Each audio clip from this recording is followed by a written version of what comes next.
This resurrection started in those cells where no one's real.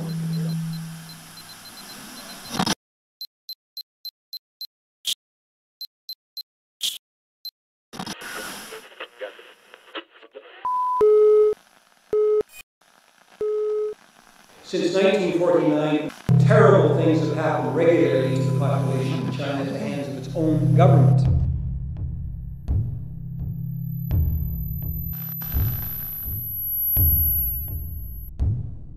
For the purpose of taking power, the peasants had been used.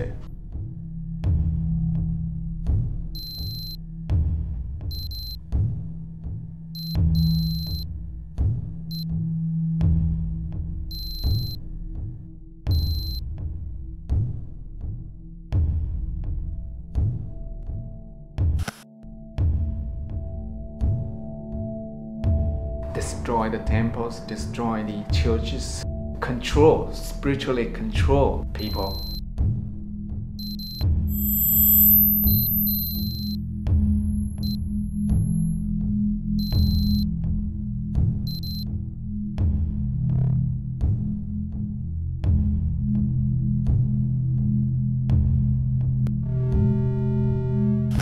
The Chinese Communist Party recruited all the well-educated people. If you don't want to, they will try to force you to join the party. So I was allocated to the Ministry of Foreign Affairs.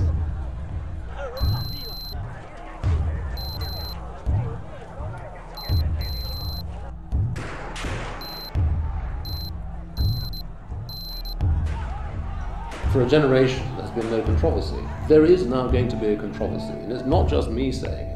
It is members of the US Congress, it's other members of the European Parliament, it is national parliamentarians right around the world who are saying, hang on, look at Beijing and let's see what the regime is doing before we give our consent to the games going ahead. They have never stopped trying to control the people's spirit. So the question really is, why do we need human rights torch relay for the Olympics in China? Why?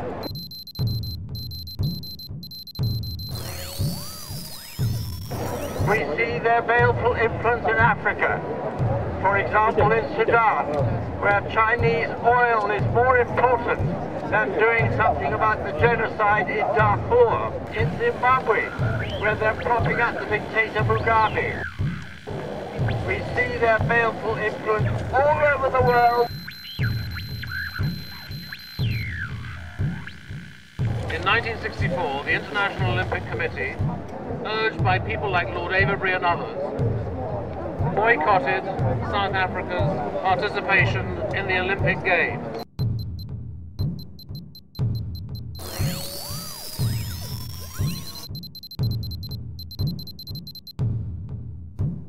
The Olympics will not be cancelled, but they can be moved. Athens in 2004, Sydney in 2000, and Barcelona in 1992 all have the infrastructure and the stadia to take the 2008 Olympic Games. It is pointless to threaten China with anything else. We cannot go in there and invade them, for God's sakes. And we believe that I'm here because I want to support the Olympic ideal, and that is justice for all people.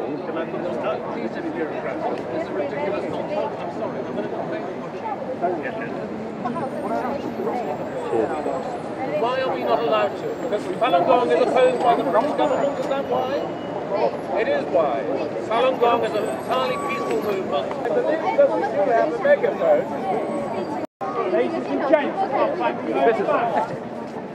outrageous.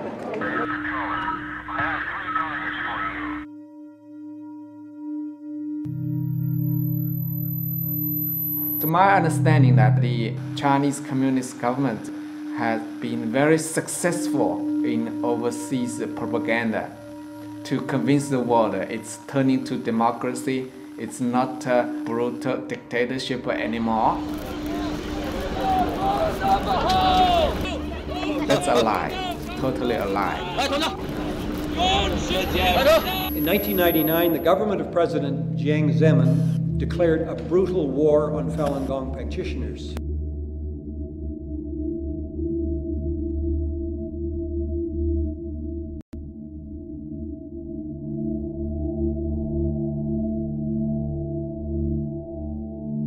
No doubt because the president, Jiang, was afraid of its growing popularity as an exercise spiritual movement which is deeply rooted in the Qigong, Confucianism, Buddhism, and Taoism traditions of the Chinese people. I started to practice Falun Gong in 1997. At that time, Falun Gong was actually the most popular Qigong in China.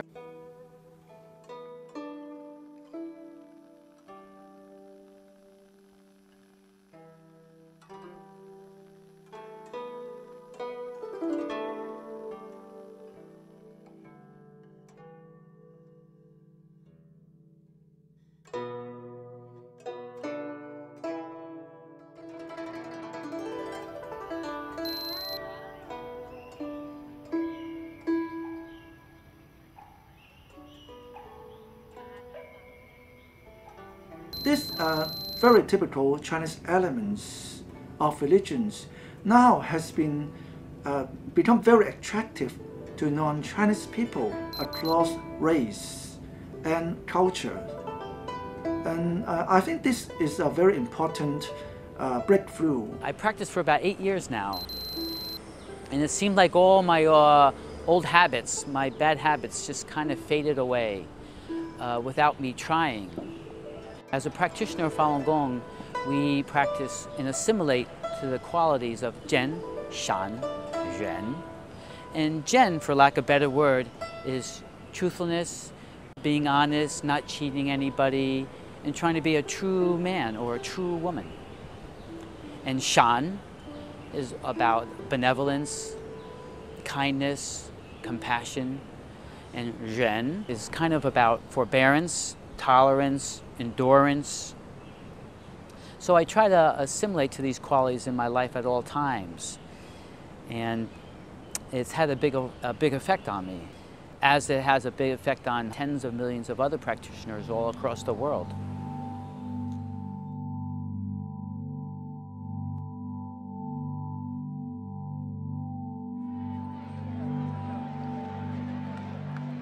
One of the things people should know about China is that articles like that are not like in the West.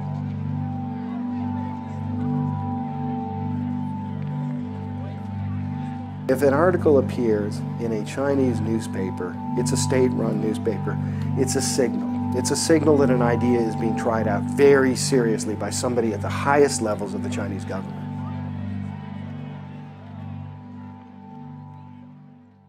You have two choices. You can ignore it, or you can say something about it.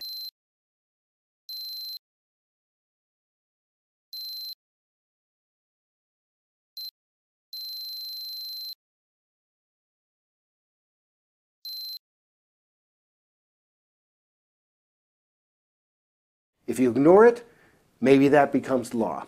If you say something about it, you take a big risk. It's that simple. Okay, so all this business about Falun Gong being sort of, very political on this is really kind of irrelevant.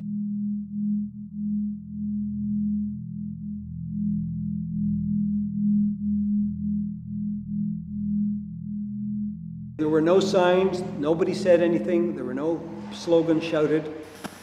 But Jiang Zemin heard about this, of course, inside, and he got in his tinted window car and he drove around. There was no danger. There's nothing going on of that nature. He's perfectly confident of doing that.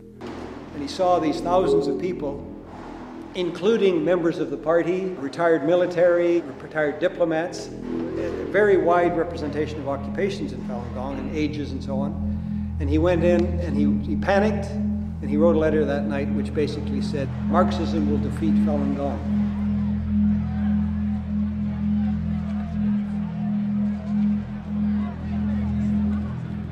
He recognized that because of 10,000 people, it's a surprise to the Communist Party. They are worried about the party may be threatened by such a big group.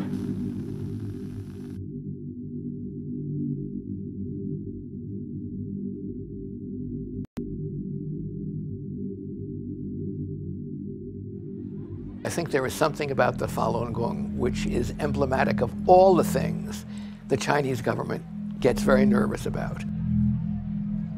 First of all, it's a non-violent form of opposition. Second of all, it involves an amazing number of people silently expressing their disapproval of how the Chinese government had behaved. I was in Beijing. I called maybe the top reporter, the bureau chief of the South China Morning Post, and said, you know, what the hell's happening out there, Jasper? What's going on? And he said, Ethan, we really don't know. We've been caught with our pants down. We don't know anything about this group. And from that minute on, I mean, in a funny way, I was a little hooked.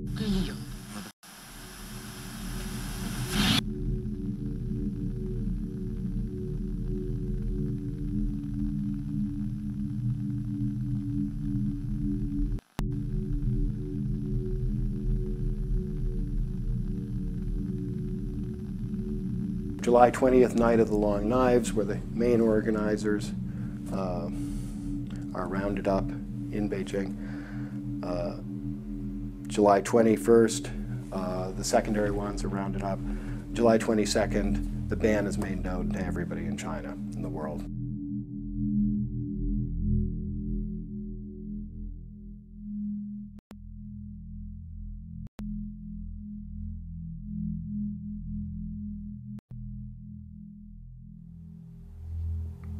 On that day, when I went to our normal practice site in a park, nobody was there.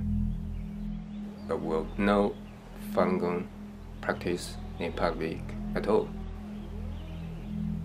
I was told by my parents to go back home to and sit in front of the TV for the so-called important information or message from the TV by the government. So that means, as far as I understand, that means everyone in the workplace was told the same. And a couple of colleagues ran into my office. I was the only white guy there. Ethan, they're talking about Falun Gong on television.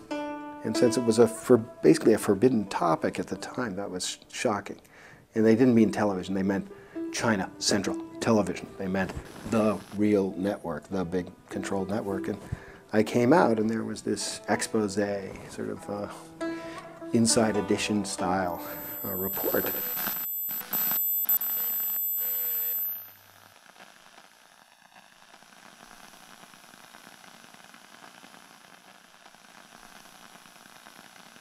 We heard this sound, scratchy shouting on the street outside. And we looked out the window, and there were sound trucks that looked as if they'd been built in the 50s during the Cultural Revolution, you know, painted red, and huge, huge His Master's Voice type devices on them. And they were driving around kind of aimlessly and sort of screeching, "Do not practice Falun Gong. Falun Gong is illegal." One of the women who was there, one of the producers from Hong Kong, started crying. And she said, this is like the Cultural Revolution all over again. It was a very disturbing, very strange moment. There's something about the word cult. The Ku Klux Klan is a cult. The National Front is a cult. I mean, and it always has a kind of black background to it.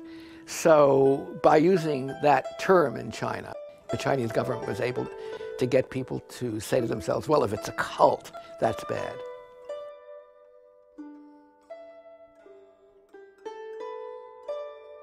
I was just starting my job as a university lecturer in Beijing. After the persecution started, I was dismissed by the university authority. They told me they have to follow the government's policies dealing of how to deal with Falun Gong people if they, just stick to their practice, their beliefs.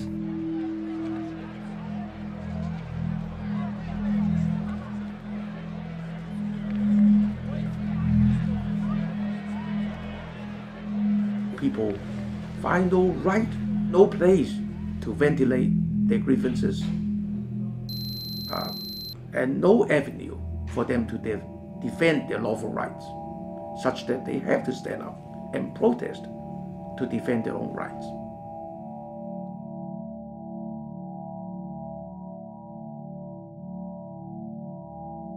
Unleash a banner or just stand there and do the exercises, you know, but they're just being arrested, taken out one by one. 2001, when I went to Beijing again, about this time I was to go to Tiananmen Square to appeal for Falun Gong, because from our own experience, I know Falun Gong is very good, and all the government, all the TV stations, what they said is totally wrong and untrue. They are deliberately misleading people. I don't think it's right. I think that people should have the right to know the truth. So that's why I went to Beijing to appeal for Falun Gong, because that's my right.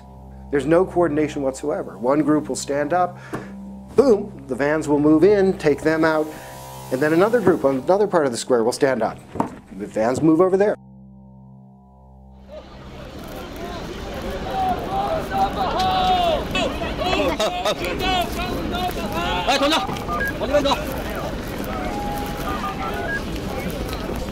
What we call the Battle of Tiananmen begins in December 1999 and really reaches its first peak in January 2000. This is where thousands of practitioners start showing up, thousands upon thousands, streaming in from the countryside. I was arrested on Tiananmen Square straight away, and as you can imagine, was beaten on the spot and taken away by the police, a plainclothes police. Lambs going on to the slaughter. I mean, half of them are going to Tiananmen Square, the other half are going to the appeals office, which is, you might as well be just putting your hands in cuffs yourself, because they're going to take anything you write on your appeals form, rip it up, and then take you back to your province and put you in jail. During the about 10 hours or even more interrogation process, they used electronic baton to shock my head, fingers, anywhere, you know, sensitive to just to make you feel painful. At one stage, they even used the hot chili powder to put in my nose and mouth. I don't know, I think the police, they just went quite crazy. 4 or 5 of them just came up and used what they have, like their belt and batons to beat me up. That's what they were doing as a policeman to treat Falun Gong practitioners. This is something that I think journalists have had a hard time understanding. The fact that they weren't organized by some sort of central command also made it extremely hard to break.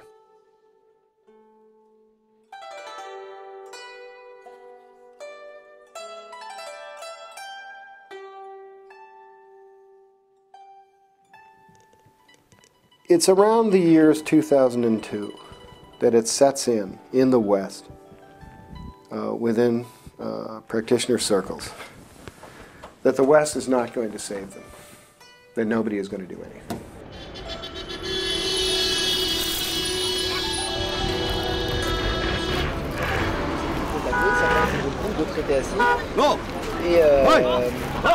En fait, on s'est dit à 3, nous avons déroulé la banderole. Et sur notre banderole, il y avait marqué Falun Dafa et les 3 principes de la méthode qui sont l'authenticité, la compassion et la patience.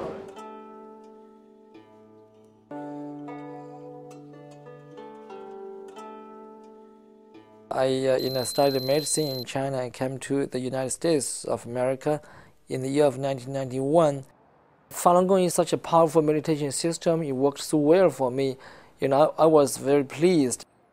2 years after I started practice, the Chinese communist regime started the persecution of Falun Gong because there were so many people, to practice this. At the end of 1998, it was estimated that there were 100 million people in China alone practicing Falun Gong. So the communist regime got paranoid. It was certainly known that there was some significant number of Chinese bureaucrats or officials, and maybe even army officers, who were either in Falun Gong or practiced its methodology, as they had been involved with Qigong, with that kind of traditional exercise before.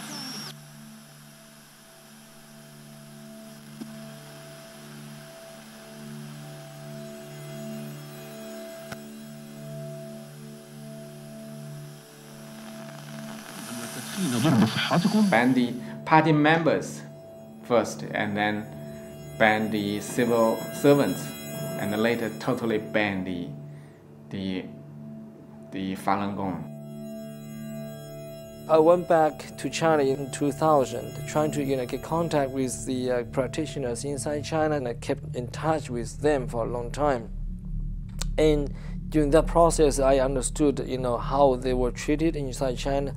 Almost all of them had been sent to the mental hospitals because they label these practitioners as like mentally sick or something.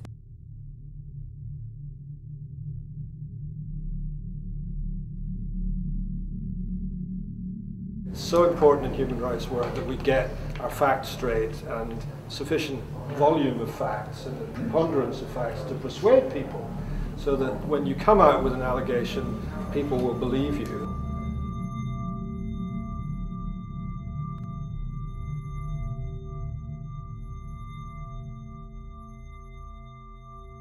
I thought I was researching a type of human rights abuse that was in historical decline.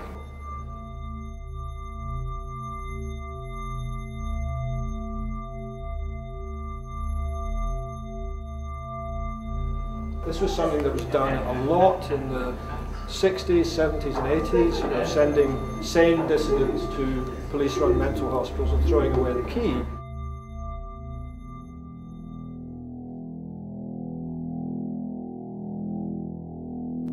Then, in the late 90s, with the crackdown on Falun Gong, it starts up again. Large numbers of Falun Gong sent to mental hospitals, falsely accused of being mentally ill, and forced to take electric shock treatment, psychotropic drugs, all the rest of it.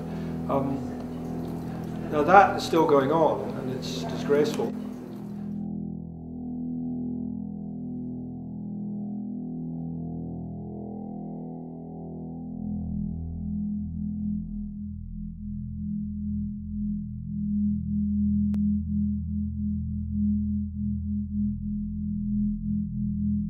It's very convenient, there is no comeback, you have no right of judicial appeal.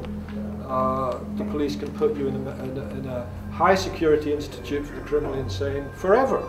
You have no rights until the doctors there decide that you're quote unquote sane enough to be released. So it's very frightening, it's an extremely effective way to silence critics.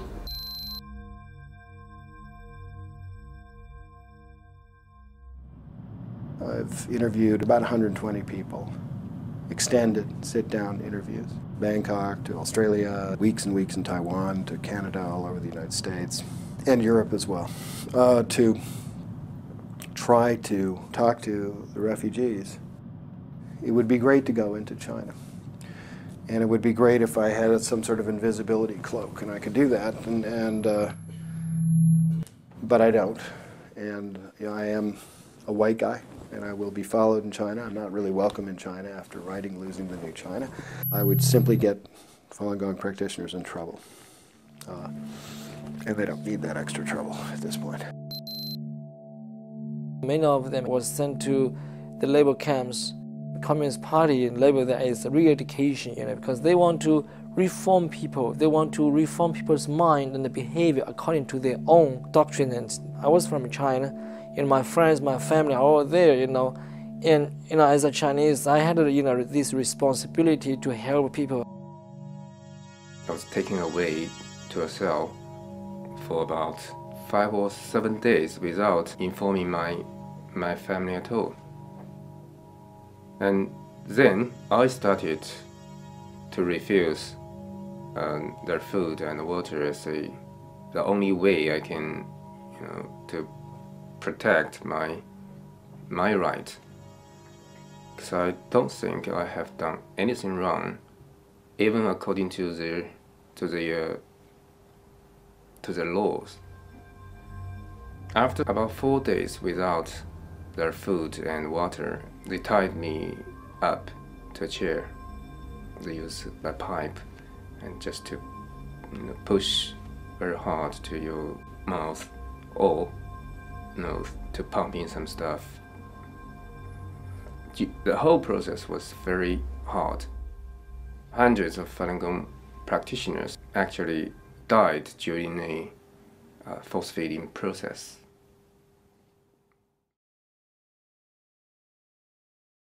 Zhao Ming started doing the exercises.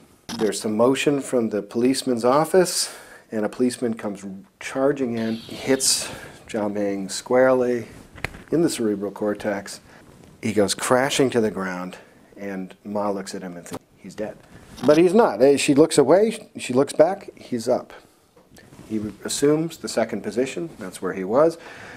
And just as he assumes the second position, the policeman starts beating him up. But this time it's different. He goes after him.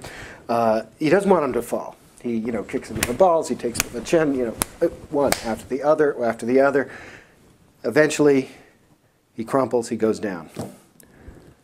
She looks away, she looks back, he's up again. Second position.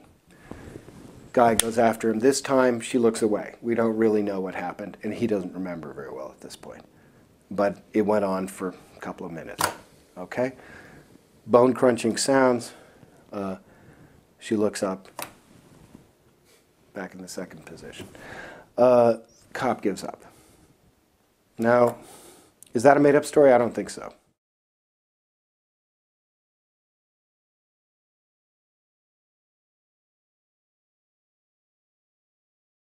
One of the crucial questions about Falun Gong is that, is Falun Gong a cult or evil cult?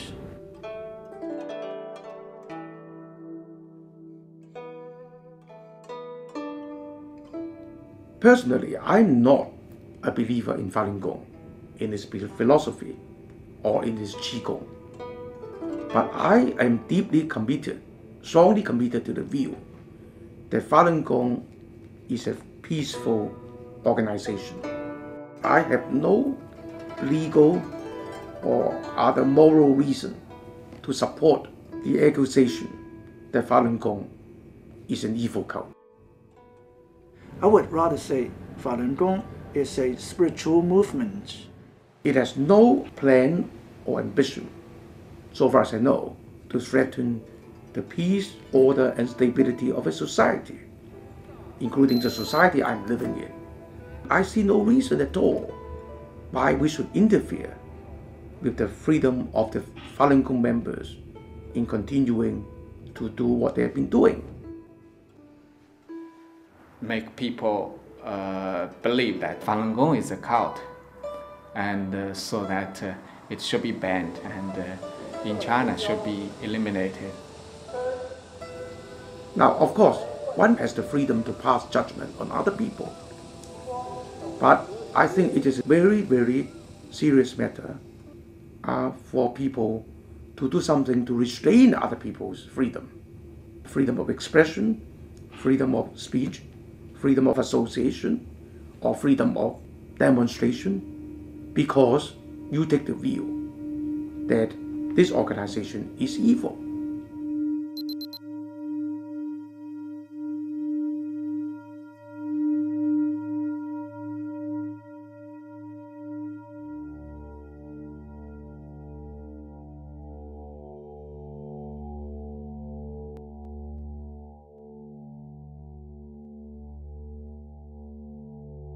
the 1st of March, without any legal trial process, I was arrested and sentenced for 2 years in the labor camp. They forced me to sit on the very hard stool, which is 30 centimeters square, and the surface is very uneven. I have to sit there over 20 hours a day, and without permission, I'm not allowed to move a little bit.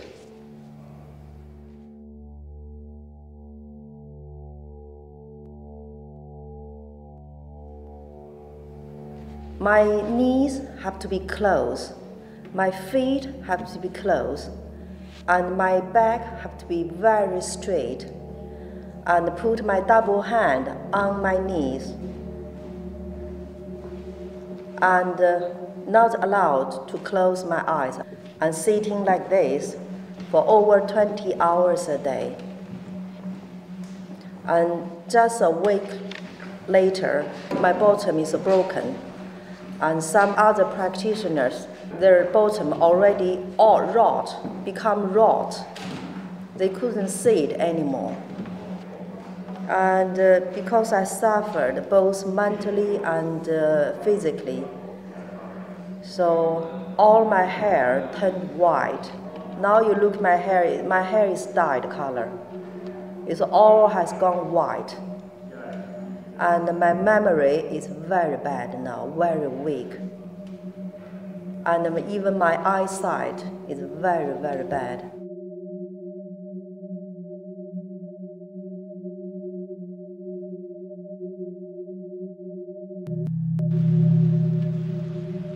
The Chinese government, like any other authoritarian government, they want to control people's minds. I'm always surprised when people are surprised that the Falun Gong has been treated so harshly in China. Obviously, I'm not condoning anything that has been done in China, but I'm just saying that it makes perfect sense from an international politics and from even a political science perspective. If you are a leader of an authoritarian regime, you don't really want to have growing numbers of people going into the millions who believe in truth, compassion, and forbearance. All three are a problem for any kind of authoritarian government, but I think the truth one is the one that certainly doesn't sound very good for the authorities. There have been Qigong movements out there for years, but Falun Gong separated itself out very quickly because Master Li was promoting a morality-based idea and saying even the universe was controlled by these moral laws, not controlled by the Communist Party. The explosive growth of the Falun Gong through Chinese society, through all layers of it, okay, going from peasants in the heartland, right, all the way up to university professors, and in fact members of the Chinese Communist Party, and this starts very early. This was like a fire spreading through the rocket. I mean, it starts down here at the bottom, shoots up all through the stages. The smoke is in the capsule. Maybe a little more than the smoke. So by the time they decide to put an end to this fire. So from their perspective, this was extremely dangerous. The idea that anybody could have two masters. The fact that he was called Master Li.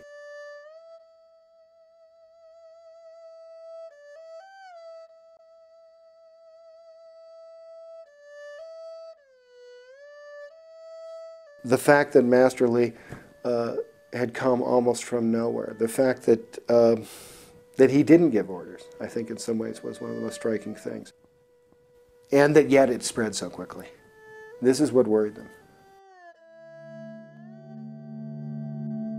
They have controlled people's mind, by not allowing any other information, and they control all medium, They have continues to have political movements, have brainwash, campaigns. Everybody, according to them, should be reformed, by the party line.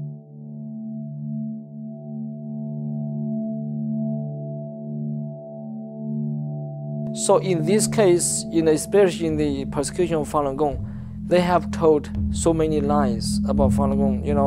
People had no way to know the truth. If they always listen to the lies, they will eventually believe, part or whole, what they say, because there's no other reference to compare, what is really truth.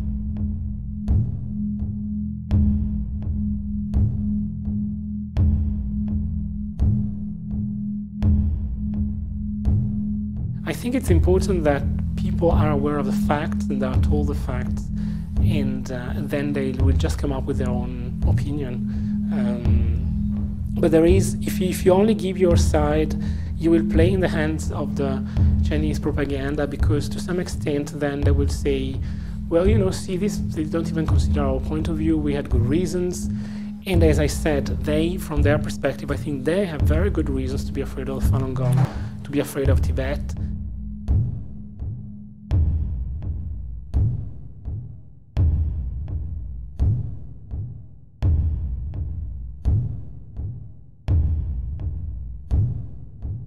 You'll see a lot of Chinese Communist Party propaganda about the crazy primitive beliefs, aliens or UFOs or anti-evolutionary theories and so on.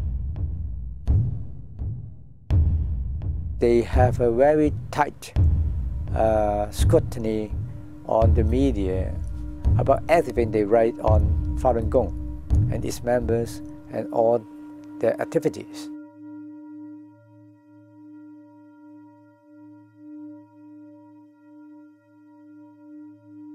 In fact, the elimination was supposed to be over by the end of the year 1999. Now we're coming into 2001. Basically, they will be banned, and they are not allowed to appear on the screen or on any media unless there's some negative news about Falun Gong. I think it is a policy of the propaganda department. The problem also seems to be that the public has gone along with the persecution of Falun Gong, but not as enthusiastically as all that. They see this as basically some sort of retread of the Cultural Revolution. Leave these people alone. That changes with the self-immolation. The self-immolation is the single defining point, the single worst day in Falun Gong history.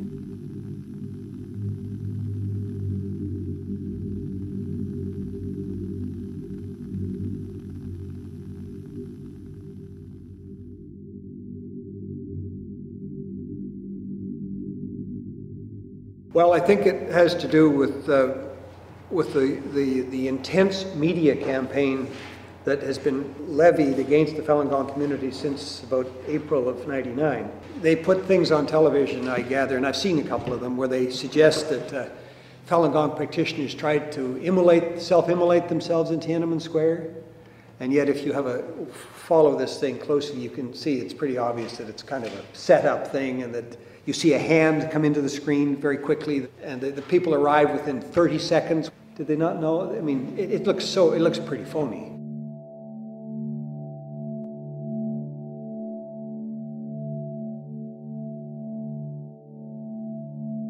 He was on the far side of the square. Now, he started shooting, but he had a standard way of shooting, which is he'd shoot 5 seconds, 10 seconds of tape, pull tape, hide it, another one in, pull tape, hide it, another one in, and advance, okay?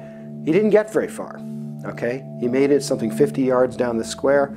Police jumped on him, took his tape, but they didn't take all of it. It shows burning figures from a long ways away.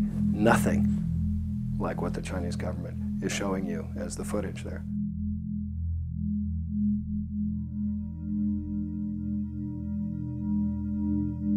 If you go to a Hollywood stuntman and ask them, what's one of the most exciting tricks you can do?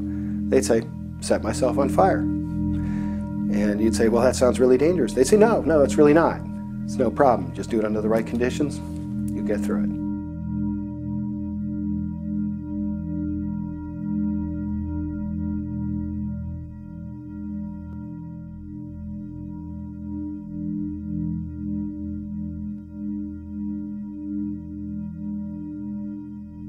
The story is not accurate the way it has been told by the Chinese government. We know that Falun Gong didn't encourage this, that we can say with some confidence. There's not suicides all over the place.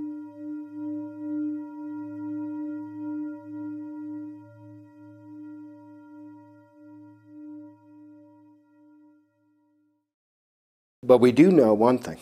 We know this had the most dramatic impact. The sight of a child burning on that square, even if it was a stunt, even if it was meant to be just a stunt, even if these were convicted criminals who were under some intense pressure and were told that they could do the stunt and they'd thereby release any bonds they had to the state. That sight changed the Chinese public's view of Falun Gong. It became extremely negative, and that's when in the prison system you start to see the deaths really increase.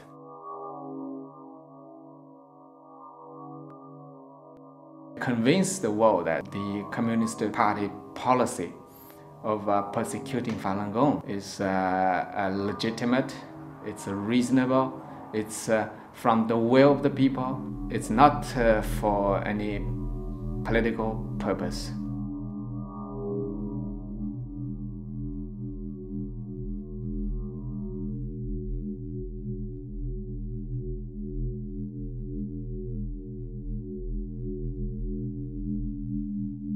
Remaining inhibitions about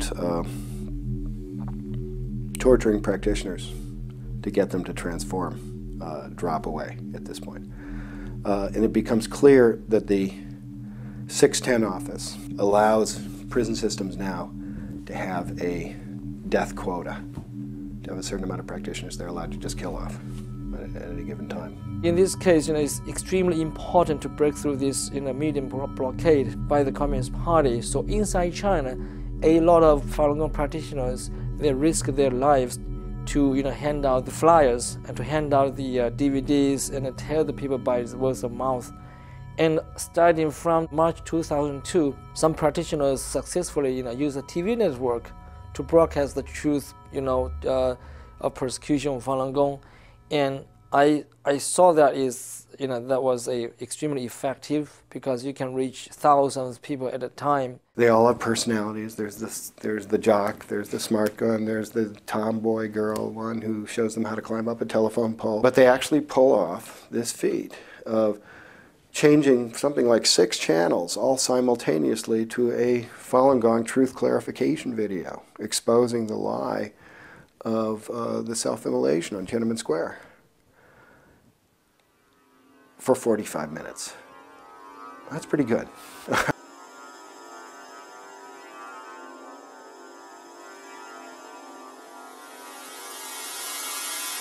We've tried talking to the state, now we have to talk to the people. We have to take our case directly to them. This is very, very effective political work. That's followed by one of the worst roundups in modern Chinese history.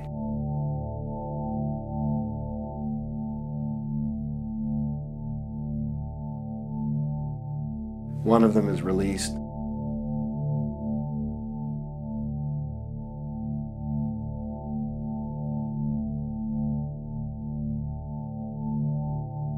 We find this unbelievable in the West because we think of the press and so on, but they don't have that in China, okay? So to release a dying practitioner was to send a warning message to the home province. Don't try this at home. There's some fantastic footage out there of him walking around after his spine has basically been broken.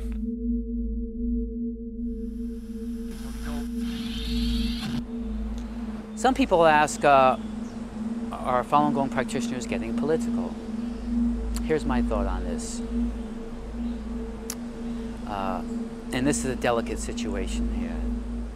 Could you imagine if it was your personal lover, your personal wife, your parents, your children that were actually in slave labor camps or were killed? What would you do? Would you just stand there? I don't think so. I think if it was a personal thing, you would probably do something to help out. In October 2002, I went back to China, to Jiangsu province, because that is also the hometown of the Communist Party head.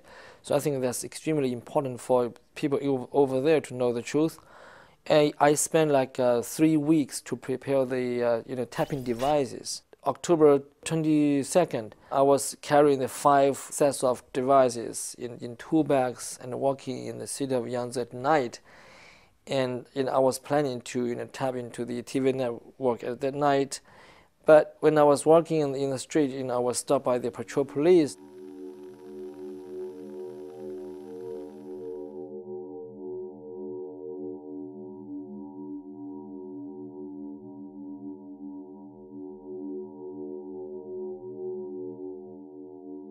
To be physically beaten by the police, yes, it's painful, but compared with the forced brainwashing, the latter is more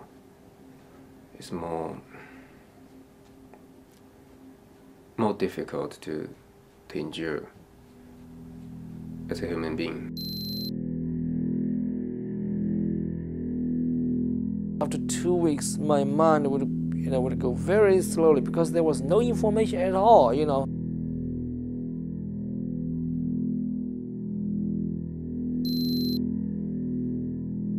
No TV, no talking, no nothing, just sit there. So that's kind of mental torture, it makes you like, it's like you become nuts. Your mind is like getting slower and slower. I was trying to recall some things I learned before to make my mind active. Otherwise it would be like, like mind dead, So that is, extremely suffocating actually.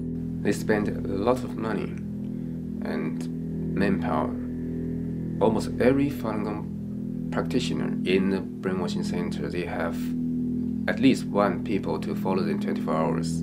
Even when I was taking a shower, they would stand beside me. From the early morning till very late at night, you have to watch and to listen to and to read all the propaganda.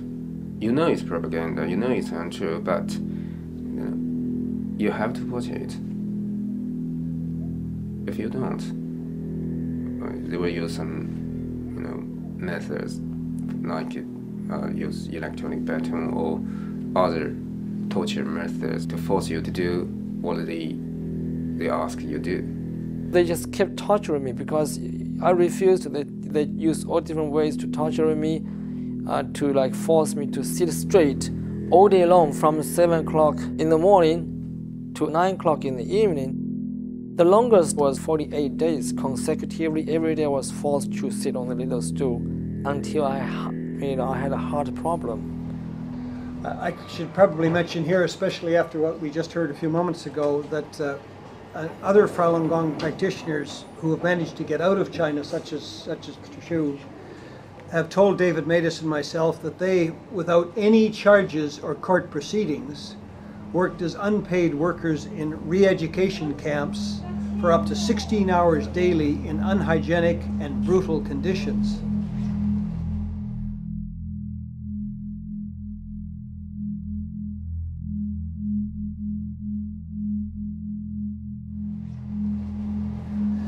Making things, if you can imagine, like chopsticks, shoes, garments, and various promotional items for foreign companies.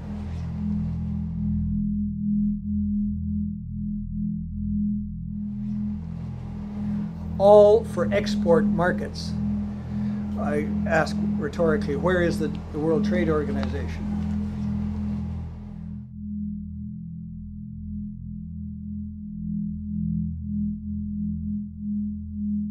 60 people, crammed in a small room. Like, you sit, one next to each other and do those manual work in a small table. In the summer, the temperature was 42 degrees, centigrade. There was no air condition. And even if you did not do anything, you sit there, you just just wait, So you still was forced to to do all those labor works.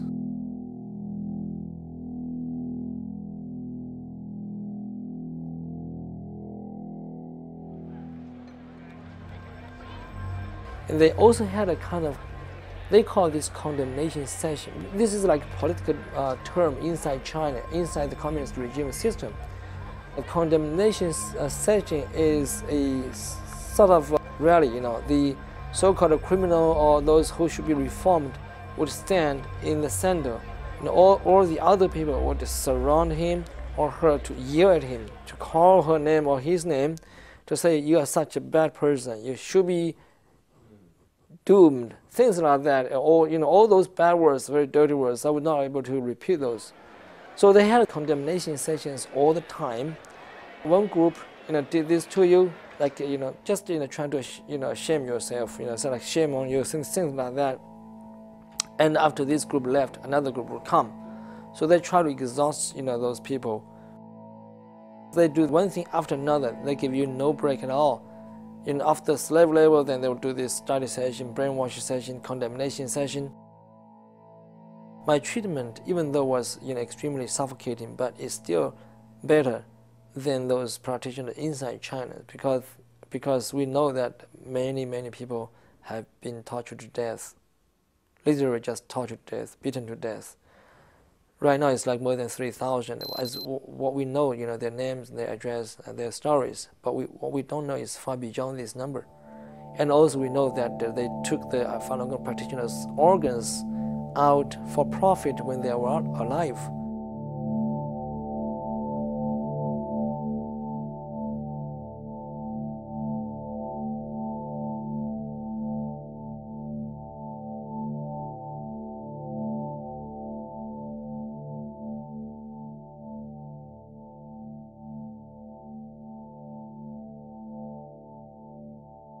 Because I was an American citizen, so I was not like treated like that, being tortured to death. I was able to get out of the prison, with my body intact.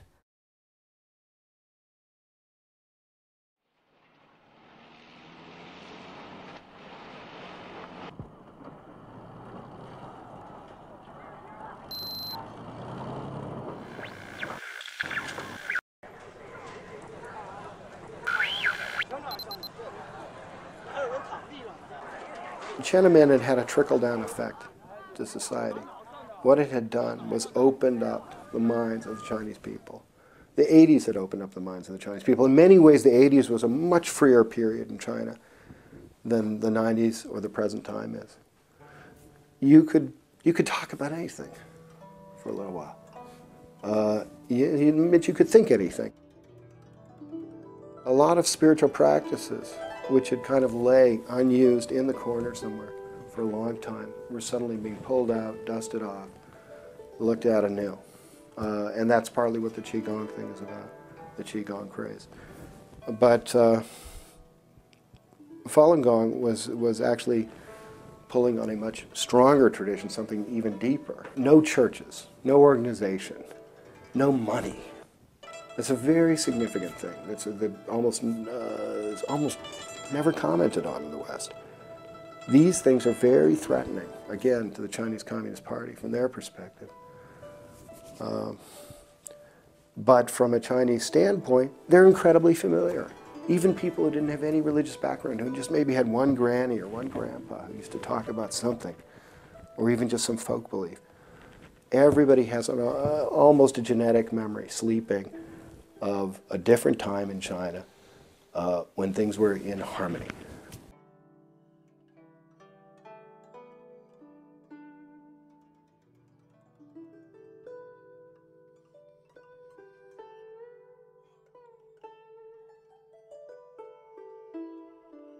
Li Hongzhi did not actively promote himself so much as I understand it, showed up at a Qigong conference, took the crowd by storm, and that was it. Falun Gong was off and running. It was about that simple. From a practitioner's perspective, he's given them a treasure, a unique treasure, something they couldn't imagine. He's a very important guy to them, to say the least.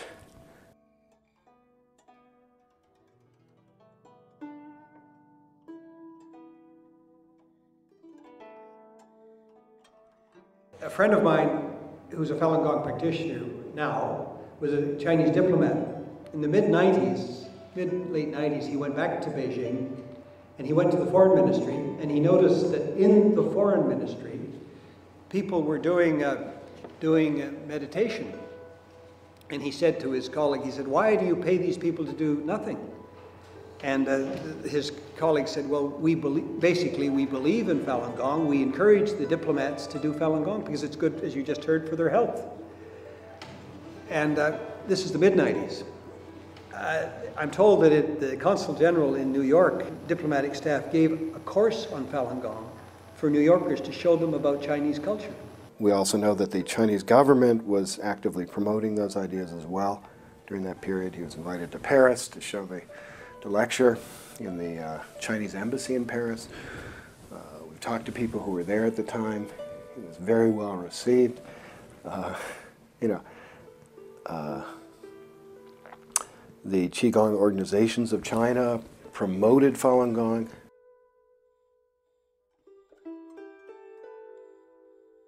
You can go back and look at the news coverage of Falun Gong at the time, which was very positive.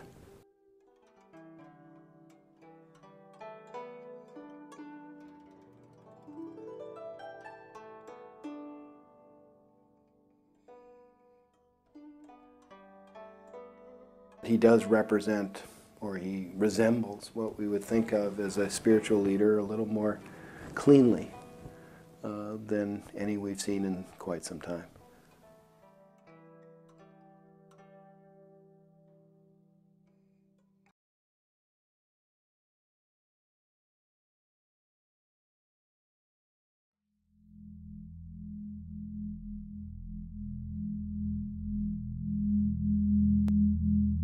Maybe they didn't want the competition. This kind of thing happens in China. It is not a complete signal that the government had chosen to suppress the whole spiritual practice.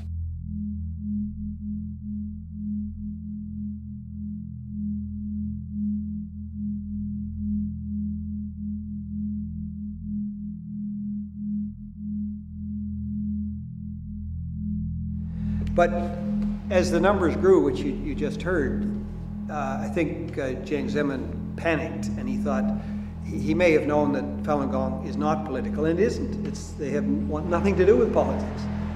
And as I told you, that when they were sitting around the party headquarters, they didn't say anything. They didn't say down with communism or anything. But he figured that movement's growing so quickly that pretty soon, if they became political, they could topple this wonderful Communist Party of China. The important thing to understand about what happened on Zhongnanhai that day is that this campaign against Falun Gong had already started years before.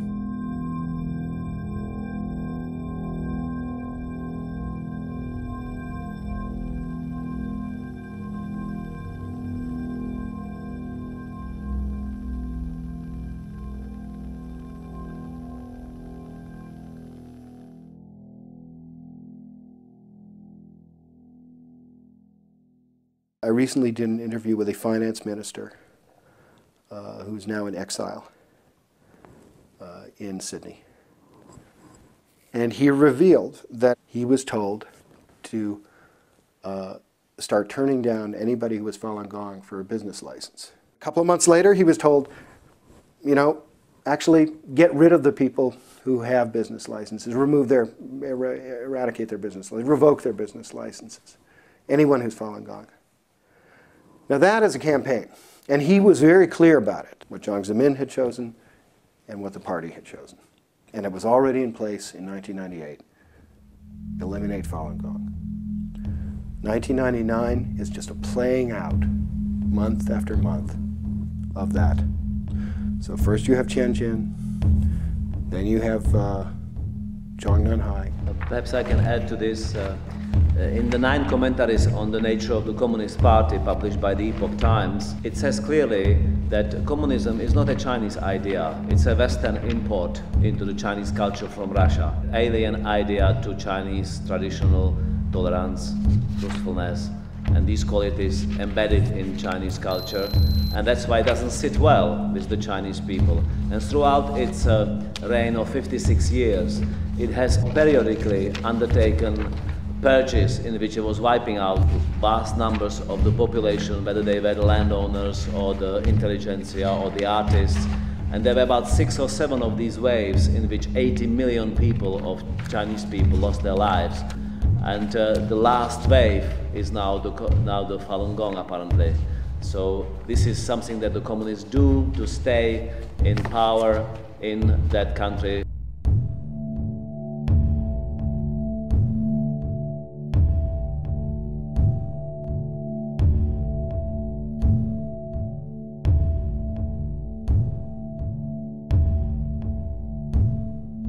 In Jin, practitioners are told to go to Zhongnanhai, told to go to the National Appeals Office in Beijing to make their case. That's what they're told by the police. When they showed up at Zhongnanhai, it was treated as high insurrection, a day of infamy.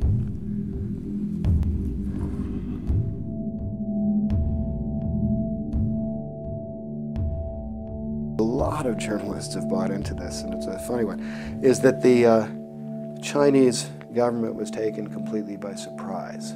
Two practitioners, I trust them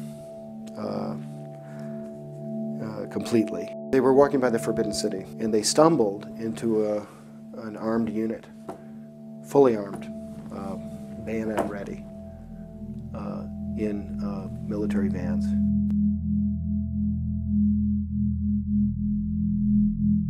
Months progress.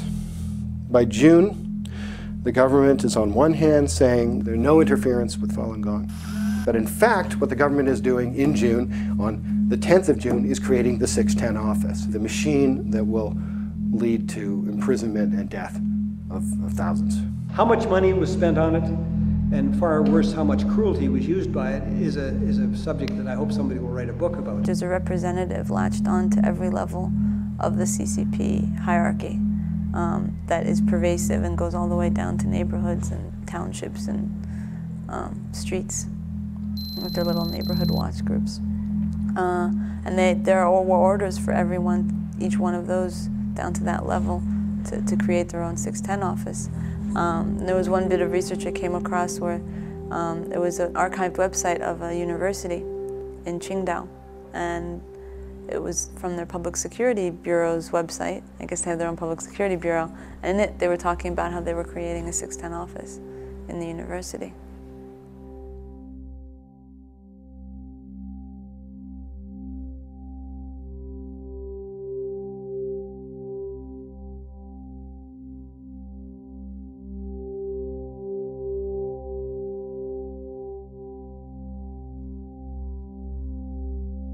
This policeman told me that if he didn't have 100%, they call it re-education or some stupid term like that. Well, that's actually a very good question. Transformation in its simplest form meant sign a piece of paper saying you renounce Falun Gong and that you won't practice it.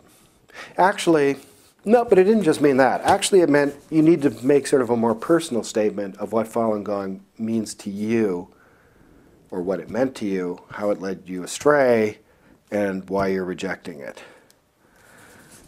Actually, it doesn't just mean that. It means that you, after you've made such a statement, you really ought to put that on camera, maybe on national TV. Actually, it doesn't just mean that. It means you're probably going to go to some conferences and things like that and show up and say that same statement there. And then actually, it doesn't just mean that. It means you're going to spend a lot more time in prison trying to help transform other practitioners. And when you've transformed enough practitioners, then perhaps your transformation will be accepted and you will be released. That became the big problem for a lot of practitioners. It was one thing when people would say, okay, just sign the stupid statement, get out, you can go practice again. That was genuinely tempting. There was these other aspects to transformation which became so vexing. For a practitioner to have to do those things, to actually, the worst, I think, is actually trying to convince another practitioner that Falun Gong has done them harm. I think this just became absolutely odious, and many practitioners, I think they're quite sincere when they say this, said this was the worst torture of all.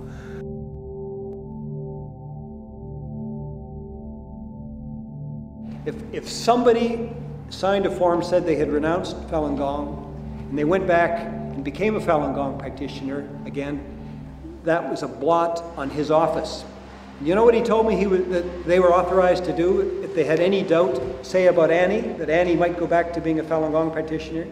He said, if we had doubts about somebody, we were authorized to kill them. That's the way the government of China operates.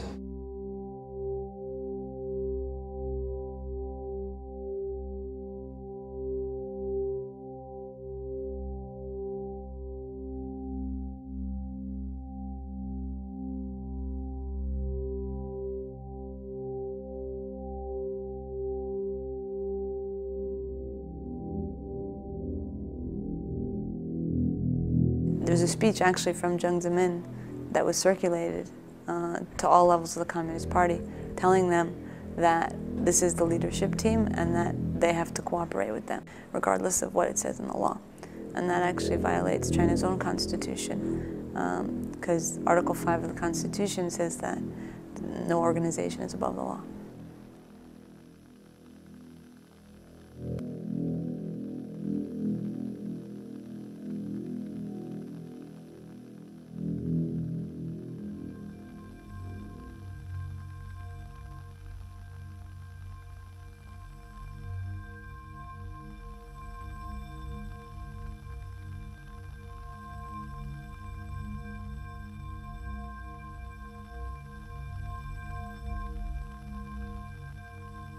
By September, you have the first reports of a death under captivity. As the autumn deepens, more deaths are recorded. More serious stuff starts to happen. And the group, for the first time, is called a cult.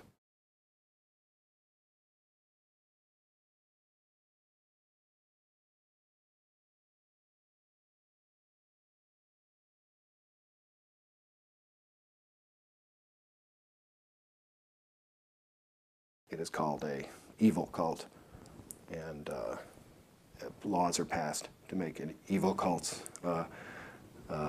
illegal, and to basically create an extra-legal situation where the government can do anything it wants to destroy them.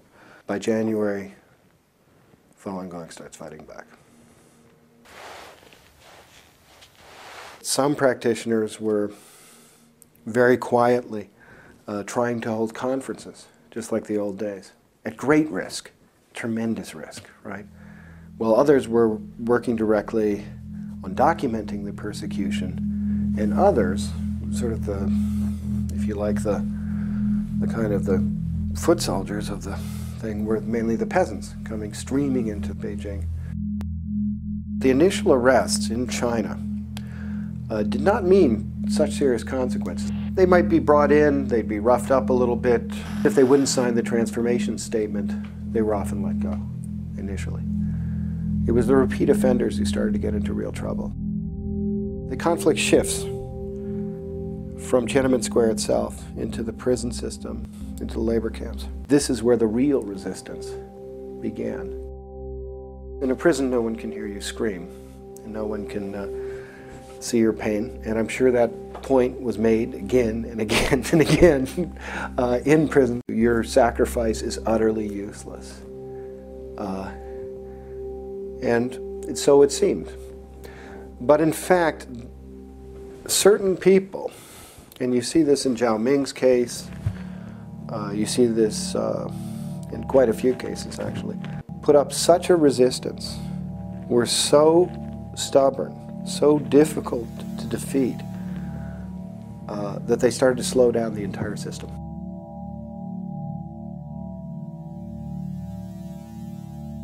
Hardened criminals will work them over. They know they won't fight back.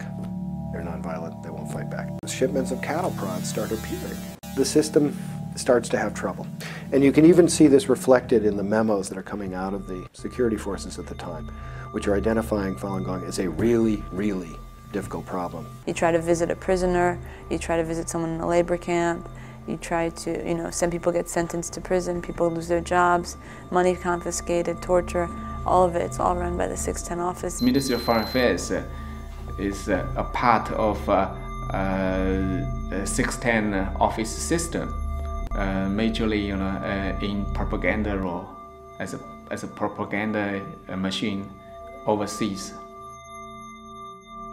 When I came to Sydney in 2001, there was a new role in the political issue, that's the Falun Gong issue. So there's a role of persecuting Falun Gong, even here in Sydney. If there's any Falun Gong activities, we will be there monitoring to report back to China, and also according to the policy, any specific instruction from the central government must take any countermeasures, including try all the ways to influence the local government to limit the Falun Gong activity, to convince the local councillors, members of the parliament, that Falun Gong is abnormal, is evil, that Falun Gong should also be banned in Australia.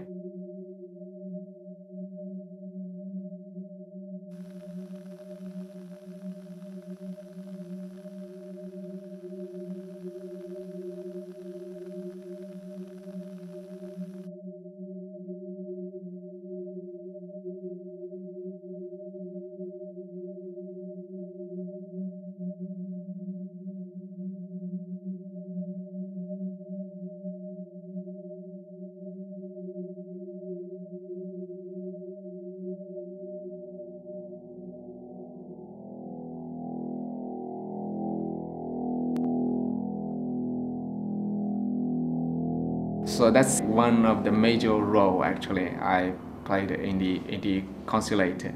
That's totally against my conscience.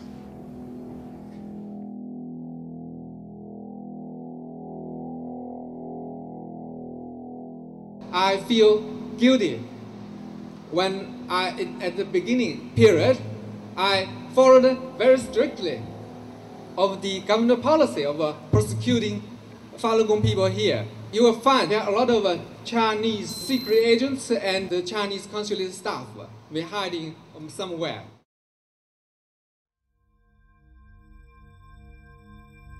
After 3 years in prison, after I came back, and I was told by some people, they had access to the secret file, inside the Chinese communist regime, and they told me the information was from Oakland, California, which means there were spies watching us all the time. So whatever we did, they just report to the communist regime. There's full surveillance on it, right? Every time they start to use cell phones, they're rounded up because Motorola has given the GPS coordinates, given the Chinese police the way to use the GPS coordinates to do that accurately. I was in Australia a couple of weeks ago and I met Jennifer Zhang. You may know Jennifer also went through the same kind of experience that you went through, Annie, and she was caught by an internet email that was sent by somebody else. And if I'm not mistaken, the government of China spends millions and millions of dollars a year on this gruesome internet censoring system. Cisco set up a system so that you can basically track every communique on the internet and use it for arrests. They've actually specifically given it to the 610 office at this point, and they've even, according to our 610 officer now in Australia, they actually have created an actual list of Falun Gong practitioners as sort of a database. Canadian company Nortel has helped the government of China to develop a filtering system whereby Falun Gong practitioners and others can be caught.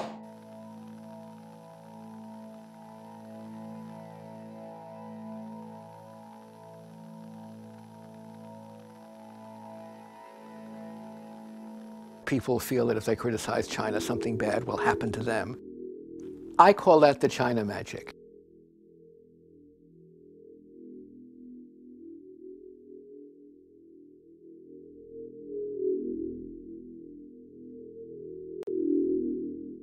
They were very determined that not in terms of the Chinese, but that in terms of British opinion, that they would be known to have tackled the Chinese on human rights.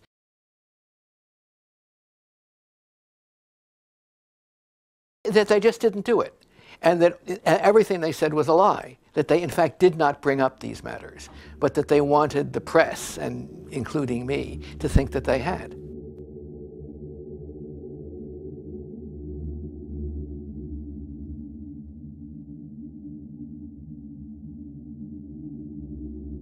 The China magic is what makes the Chinese impervious to criticism that would be leveled easily at any other country.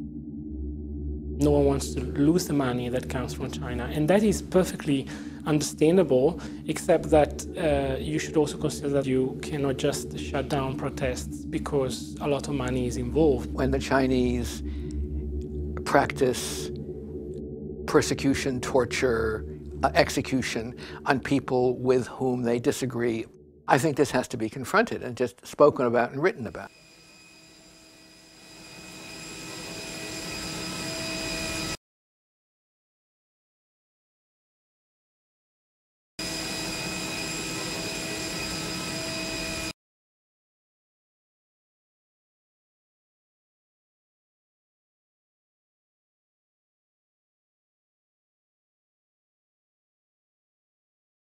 I asked the Icelandic authorities about the source of these blacklists, and the Icelandic authorities took immediate responsibility for it, and they said, well, we compiled the blacklist. It was not a prohibition of protesters cannot get into Iceland. It was a very specific prohibition targeting the Falun Gong.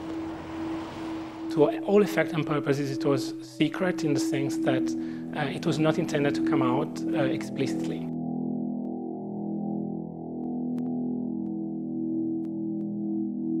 Only 200 practitioners of Falun Gong who actually came into the country, so a ratio of 1 policeman per practitioner or per potential protester is, I think, a situation that every chief of police in every country would find desirable. The Icelandic Ministry for Justice said we got this information from Germany and the United States, and Interpol was also involved in the process of gathering this information. They were asked specifically whether the information came from the Chinese government. They said absolutely not. The Chinese government was not involved in at any stage.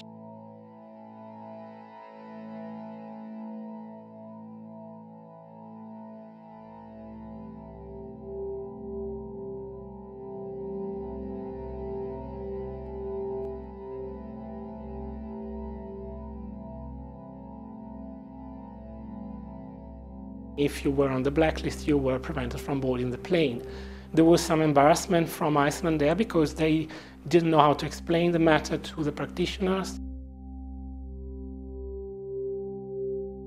A group of about 70 practitioners who came and who arrived at Reykjavik airport.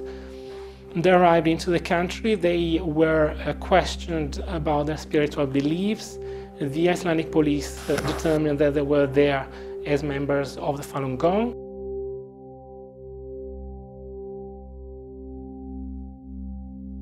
Something unprecedented for Iceland happened in the sense that these people were at a certain point arrested and they were put in a makeshift detention center. And obviously you have to remember that at this point they haven't done absolutely anything.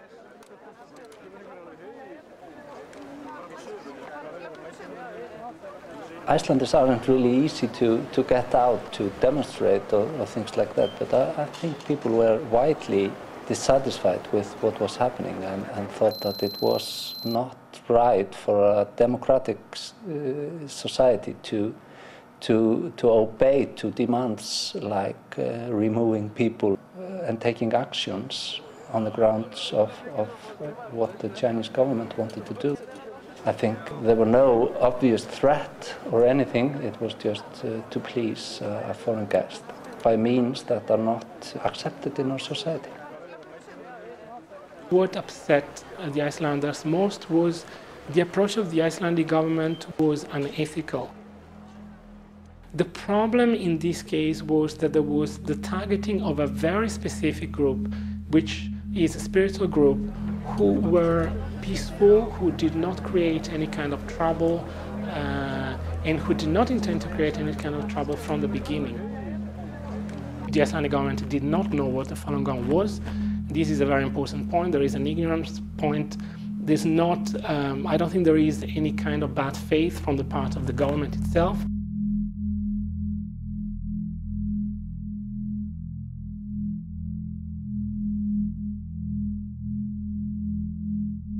China is becoming an economical giant. There is pressure on governments all over the world not to be unfriendly to the Chinese nation, but in this case I think obeying orders from the Chinese government was going much too far. Some members of the Icelandic diplomatic corps and the Icelandic security officials basically to some extent interfered with the freedom of expression, freedom of demonstration of the Icelandic people.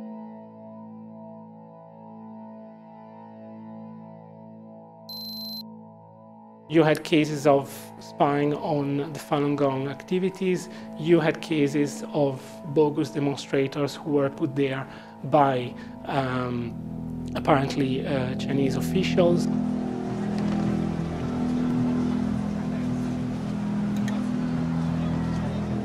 You had cases of people and hotel owners in Iceland who were visited by Chinese security officials.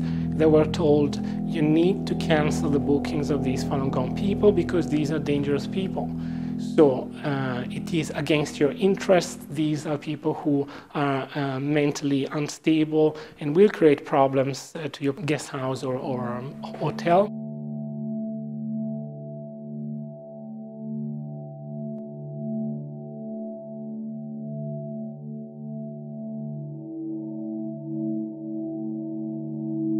The problem is that the security officials, in addition to do this, also said they were coming on behalf of the Icelandic police, and the Icelandic police obviously denied that, and it came out very clearly because many of these documents were released.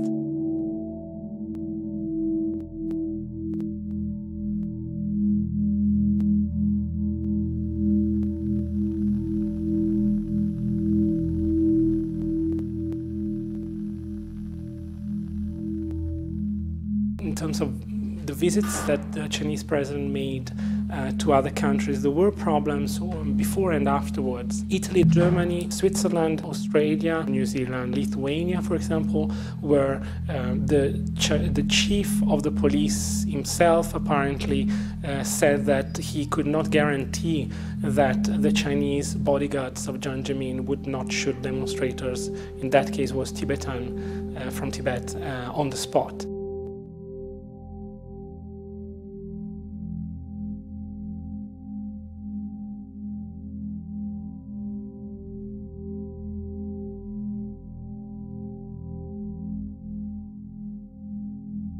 French Tourism Ministry, in a pamphlet, advised French businessmen and French hoteliers never to mention the 3 T words, Tibet, Taiwan and Tiananmen, because they didn't want to offend Chinese people. This is a direct attack on our democratic principles and norms that we've built up over hundreds of years.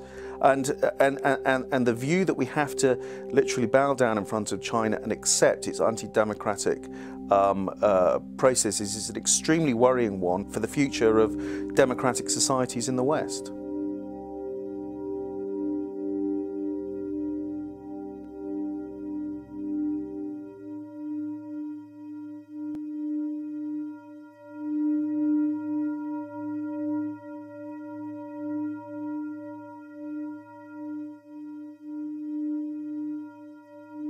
Western governments are hugely impressed with the recent breathtaking emergence of China as an economic and increasingly as a political and military power. And this has sadly led to many governments, and not just governments but corporations, censoring what they will say about China because of course they have vested interests in the Chinese market. There was even a period where business leaders would come over and would put an obligatory anti-Falun Gong point in their speech. It wouldn't be right out of the Chinese government playbook. It would be more something like, wow, these Falun Gong guys sure sound like a bunch of nuts. For the past 10 years, China has been really really clever when he's trying to deal with the international media as well as international organizations. They try to involve them, engage them, give them some interest. And in return, they will ask for compliance with the rule of game. There's a dark underbelly of repression in China, and it is the responsibility of the international media to make sure they balance their coverage of China so we don't just get some rosy picture of newly enriched people in Beijing and Shanghai posing in front of towering office blocks. We have to know as well that the Chinese government is delivering its policies on the back of a lot of repression, which is the only way it can keep itself in power. Some apologists for China say, no, no, no, no, if you bring that up, it'll make things worse. There is no evidence for that. What's happened within the journalist community is now, if somebody goes out and follows Falun Gong around, what they're usually trying to do is to catch Falun Gong practitioners in a kind of lie. That is, they'll sort of say, are you political? Well, in the mainland practitioner, well, no, no, we're not political. And then they'll find them doing something political, and that's the story. Even if the Falun Gong were an avowedly 100% political organization, and it were in some other country, and its adherents were being imprisoned and died under questionable circumstances, as often as they do in China, foreign governments and others would speak up about this. So I don't think it's even important. I don't think that the degree to which the Falun Gong is or isn't political is the problem. The problem is that it exists in China. You know, and you can say that's the story while expressing, you know, due sympathy for, you know, of course, the rather unfair persecution that's been leveled on the group and so on. The problem is that none of this is real reporting, okay, and that we have a genocide in slow motion taking place in China, and we have a genuine threat to the CCP that has been building for some time, that from a news standpoint has to be taken seriously, even from, if you were a businessman, from a risk analysis standpoint, you'd have to look at it.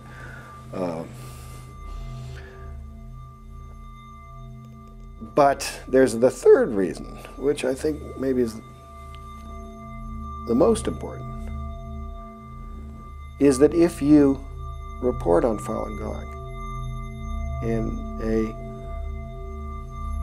positive way, you will never push a cart in China again.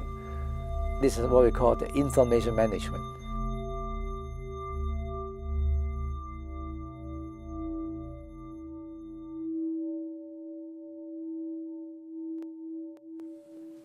They feel they must crush this. It is something that threatens the Chinese Communist Party. They lose sleep over this issue, okay? So it's unusual that journalists aren't covering it for that reason.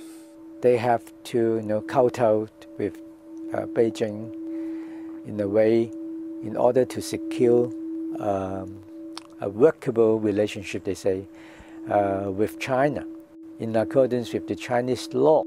What if the Chinese law, if put in force, is contravening the laws of international human rights? Which side would they be standing on? Another thing suppressing the journalism is the lack of interest in the human rights organizations, and that one's very complex, and I don't really have a perfect answer for it, actually. We know that the amnesty methodology, which requires independent corroboration for abuses, is difficult to apply to our findings in a totalitarian society. Many of them, most of them, if they have any success at all, they actually have to negotiate with the Chinese government for the few things they can get. A tour, maybe, of a labor camp, perhaps release of a prisoner or two, something like that. To go into that negotiation and say that you want to talk about Falun Gong ends it. 无所谓的，我这生命随他去吧，就都会产生这种。It's the number one group that they're going after. It is the number one enemy of the state.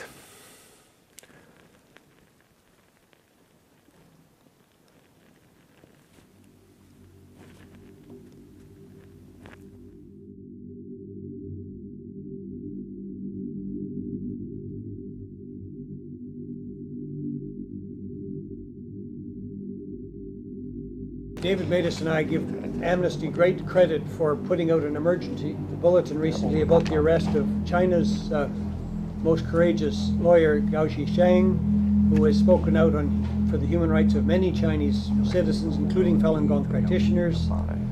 David and I, in fact, intend to nominate Gao for next year's Nobel Peace Prize. People, especially human rights lawyers, who have been working very hard to fight for justice and fight to defend the rights of the deprived citizens, are now themselves in problem.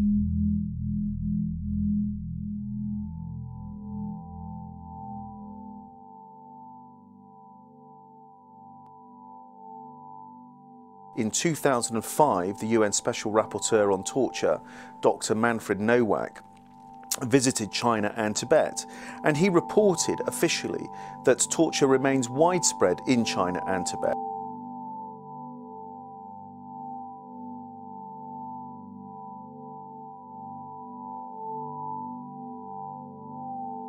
One of the people they met with was Gao Zhisheng. It was the first evening that they were there before the mission had even officially started, and they met with Gao in a restaurant. And on his way there, he was almost run off the road. The thing is, though, that I don't know how much of this is on the record or off the record. He went to 3 different courts in one day or in a span of 2 days, and every judge just looked at the papers and said, "Don't you know we don't take Falun Gong cases?"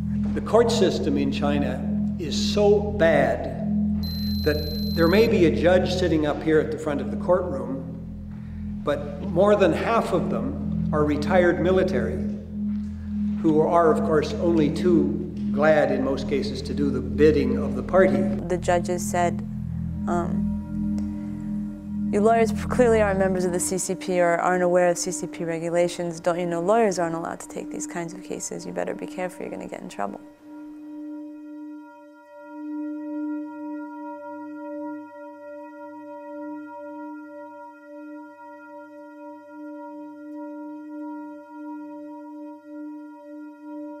Within 2 days, they put him and his family under 24-hour surveillance. Many people have had a lot of faith in Hu Jintao and Wen Jiabao when they first came to power, that they were different from Jiang Zemin. People knew Jiang Zemin was brutal, but they thought Hu Jintao and Wen Jiabao cared more about people. Some practitioners said to me, you know, Ethan, you know, new power, new guy coming in, Hu Jintao. You know, you better hurry your research up. You better be done in the next 3 or 4 months because the persecution's going to end now. And that was about 2 years ago. Yeah. This is not about one man. It never will be. This is about a system. First of all, can I thank Hu Jia for joining us on the telephone, and I realize he's doing so at some risk to himself.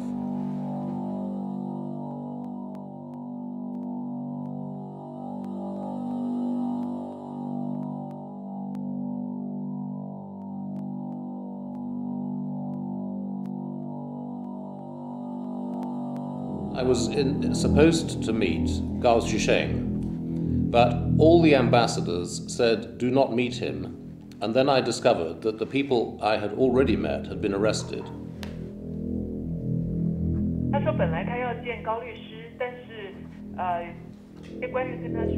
I therefore spoke to Gao on the telephone on the 4th of June, on the anniversary of Tiananmen Square, and we discussed the Olympics, and human rights, and the repression of Falun Gong and other religious groups, and the possibility of reform in China. And those are the questions I'd like to put to Hu Jia now.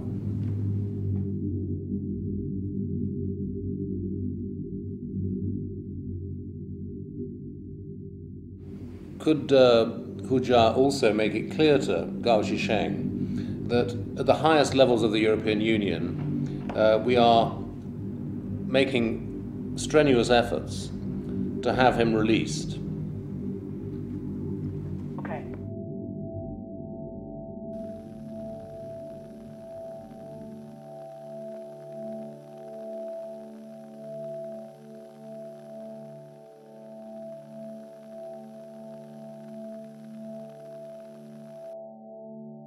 We want to tell you that Mr. Gao's family has been used as the hostage.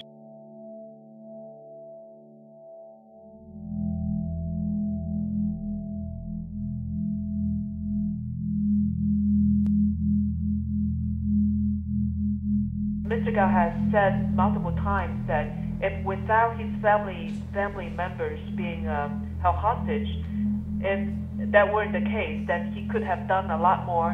It really doesn't matter to him if the Chinese government would jail him or would torture him. He doesn't care.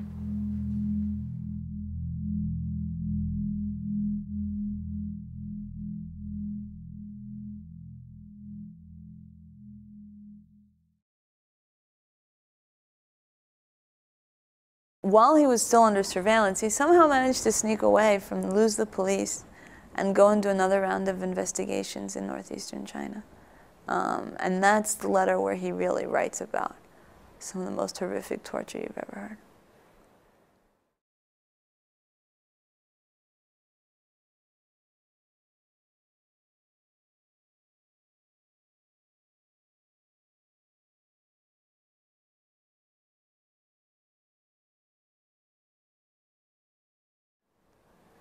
I mean, these torture chambers where practitioners talk about being stuffed into the trunk of a car, driven for 2 hours, taken out, taken to some room that's like a dungeon that has 3 tiger benches and a bunch of electric batons. They get clamped in. And then they just do round after round of torture. And people get tortured to death, and they talk about there being a pit there where they bury their bodies. But and so he was doing that investigation for about 15 days, and he talks about how, though, at the end, again, his inspiration for Falun Gong practitioners.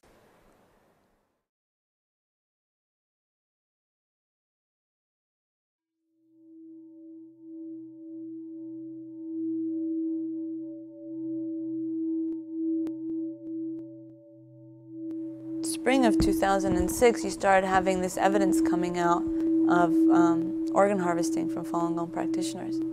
And Gao started speaking out about that. He joined this coalition to investigate the persecution of Falun Gong, a coalition of basically people who don't practice Falun Gong. Most of them are lawyers or politicians outside of China, whose aim is to investigate particularly the organ harvesting.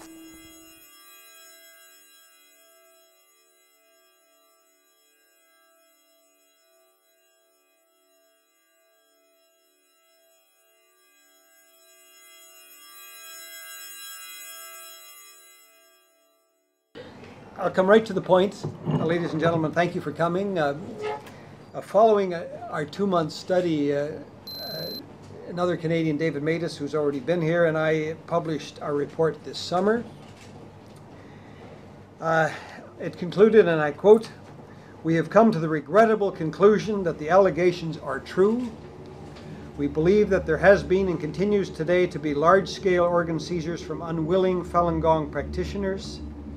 Their vital organs, including hearts, kidneys, livers, and corneas, were virtually simultaneously seized for sale at high prices, sometimes to foreigners." Close quote. I knew a little bit about it already because there had been the question of executed criminals. It has become known that the availability of, shall we say, kidneys, which is one of the commonest transplanted organ, was way higher than you'd expect that it should be. In terms of the number of the population and the number of people who die and so on. The sums just don't work out. There must be another source of organ donors. The added dimension, of course, is the Falun Gong, who, by any interpretation which I am aware of, these people are not criminals. Yeah, we found 41,500 transplantations across China which cannot be explained by executed prisoners. That is, executed criminals. Here we're talking about executed Falun Gong practitioners who, as Annie pointed out at the start of her statement, never went near a court. And I can't make that point too strongly, that There are, I think it's 68 offenses in China for which you can be sentenced to capital punishment. But at least those people go to a so-called court. Annie and the Falun Gong practitioners in China never go near a court, virtually all of them. They're simply taken, as I think you said. You were lucky, I believe, Annie, partly because the government of China knew that you had a lot of friends in places like Britain, and that's why you, I don't think, were subject to this terrible risk of becoming an organ donor. When they're incarcerated, they're blood grouped, which is not part of the normal way of looking after prisoners. You might do their HIV status, there'd be more reason in doing that, but just doing a blood group, there was something about it which again adds weight to the argument. Blood test, blood pressure, chest x-ray, everything they done, even the eyesight. Even they force me to take all my clothes off to check my body, where has a scar or not. They're abused, they're tortured, but every 3 months a doctor arrives and gives them a complete medical examination. At the beginning, I thought they care of our body. Later on, I understand, and I heard the news from the internet. They want our organ to take away. Kind of a probing check of their liver and kidneys and so on, urine test, and usually a blood test, extreme blood test, about 8 vials drawn for tissue matching, and sometimes an eye exam, at least looking at the corneas of the eye, and nothing else. That is no lymph nodes, no genitals, no mouth, no ears, eyes, nothing involving actual seeing, because that's about brain function, and that's not a retail organ.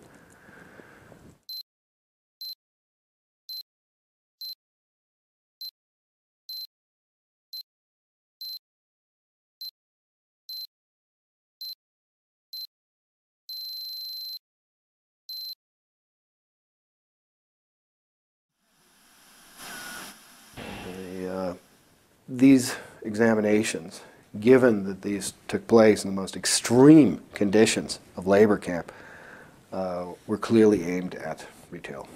Quote, organ transplantation has increased in China at a remarkable rate. One institution in China reported 647 liver transplant operations in about a year. The waiting times are between 1 and 2 weeks, according to the Chinese hospital web pages, close quote. Where else in the world do you get 1 and 2 week waiting times? I think in Canada, for some organs, you wait years to get them. The ability to do the operations more or less to order is very strange, and it just doesn't fit, and there must be another explanation, which is why when I examined the report by Kilgore and Matas, by doing those calculations, I was able to say they're onto something.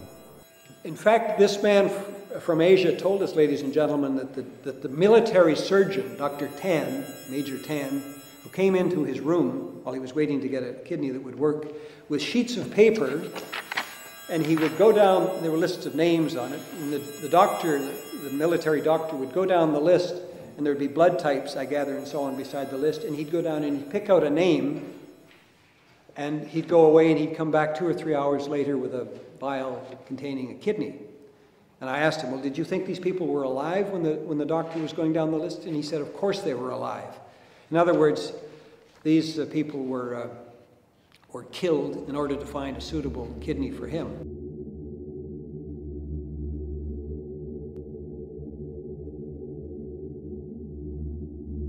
Obviously, many evidence gathered by Kilgore and Matas are indirect evidence.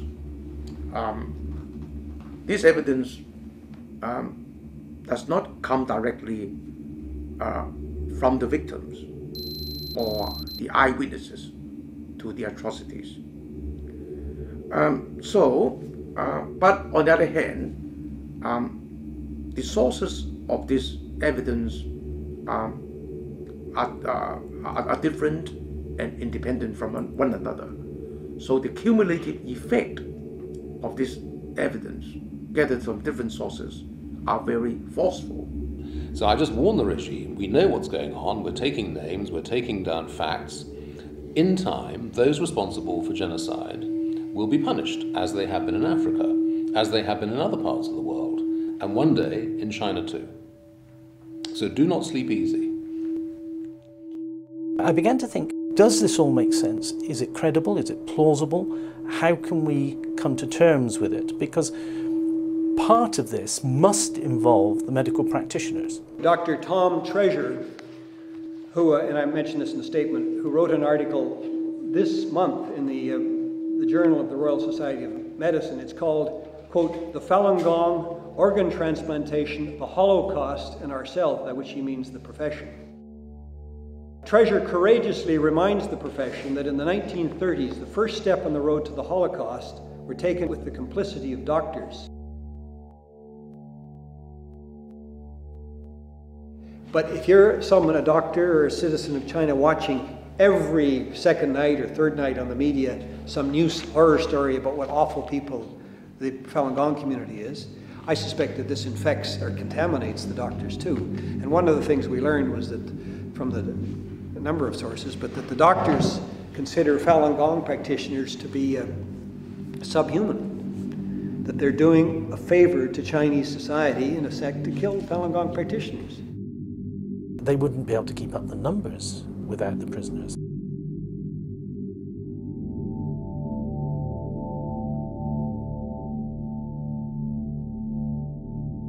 Western people, it's very difficult for them to believe it. Because this kind of thing just normally is just out of people's imagination. As government, a government who can, you know, actually are doing such terrible things.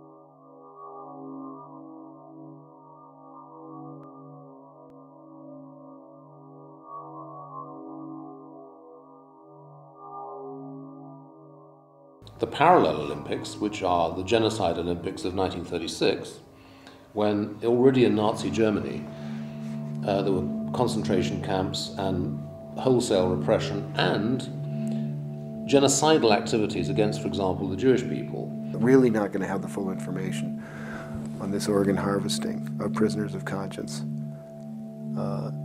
until after the CCP falls. I personally believe that even though the tyranny of Germany and its effect on the world through World War II was massive by comparison, the fact is that internally in China today, the situation is actually worse.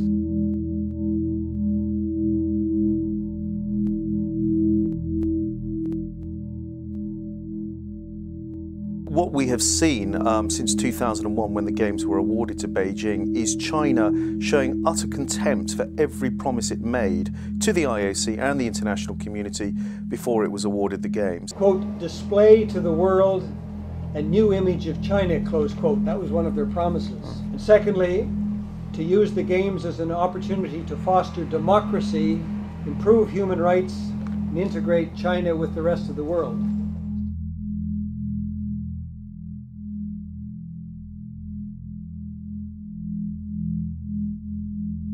It was an enormous public relations scam, and they got away with the imprisonment of people who were attacking the Chinese record on human rights inside China. Men like Hu Jia, who went to jail for saying, hey, wait a minute, what kind of a country is this which is putting on the Olympics in the way that it is, but at the same time it oppresses its own people. But the fact is, to a great degree, with most people, the Chinese got away with it. Virtually nothing to prevent the harvesting of organs from Falun Gong practitioners is currently being done in China, so it's crucial that action be initiated now.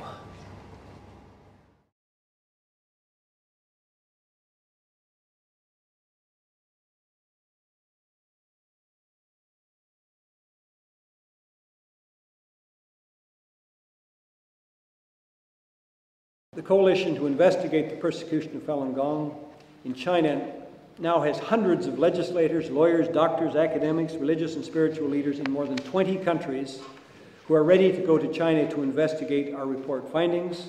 I hope you do too, they should be allowed to go to China.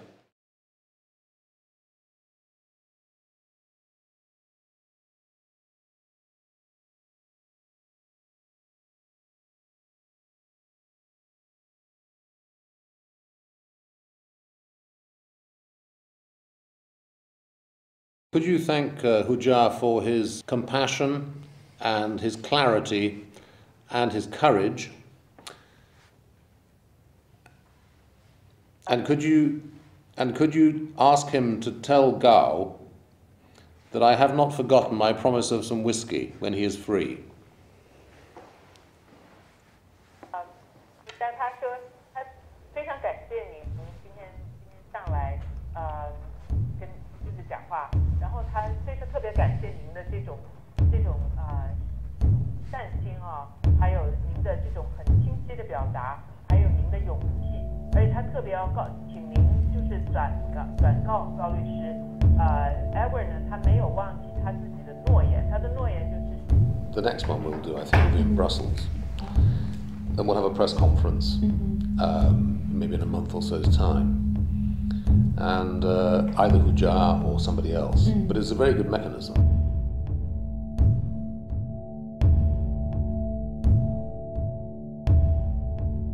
Yes, yeah. And I'm just sorry that no journalists apart from yourselves turned up, but it's not unusual, especially in August in London.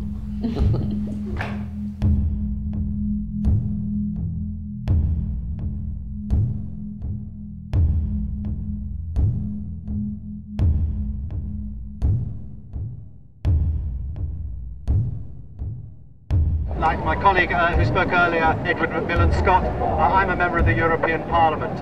And we have here members of the European Parliament and members of the House of Lords, and we are all here with the same message that it's not acceptable for the Olympic Games to go to Beijing next year and carry on as though nothing has happened and that everything is absolutely fine there. One of the things Master Li said very early on in the persecution was that, and actually before the persecution he'd said this as well, is practitioners are going to have to learn to do without me.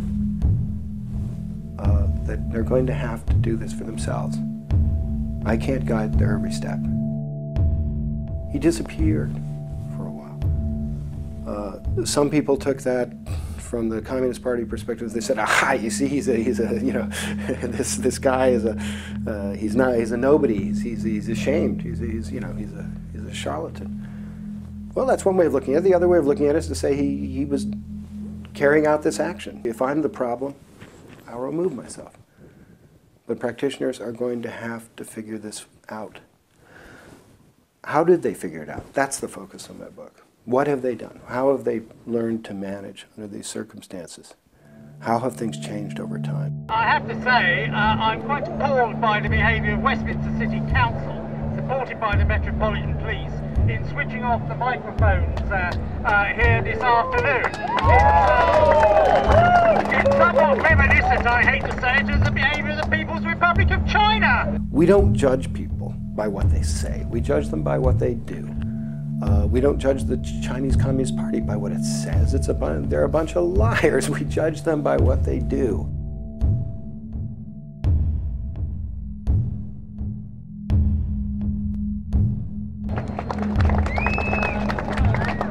Matt Whittaker from Free Tibet. Matt.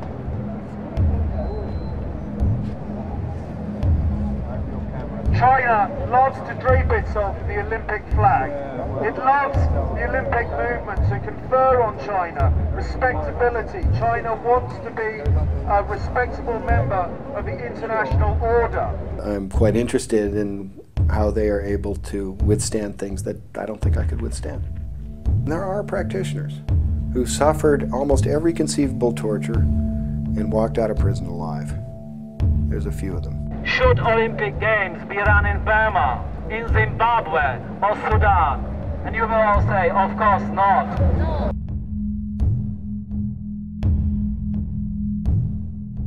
If the media won't cover you, you create your own media. You create something which will cover it. The atrocities have culminated into the most despicable crime of all, removing organs. On the radio side, people are learning languages. And of course, on the internet side, they're developing cutting-edge technology that nobody's ever seen before.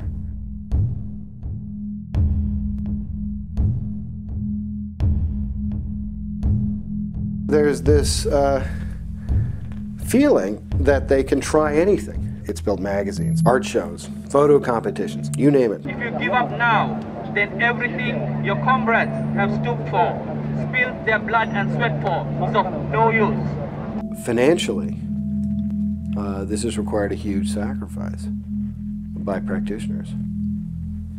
But long term, these things could actually become self-sustaining. As Mahatma Gandhi once said, and I quote, "First, they ignore you." There's this cultural aspect.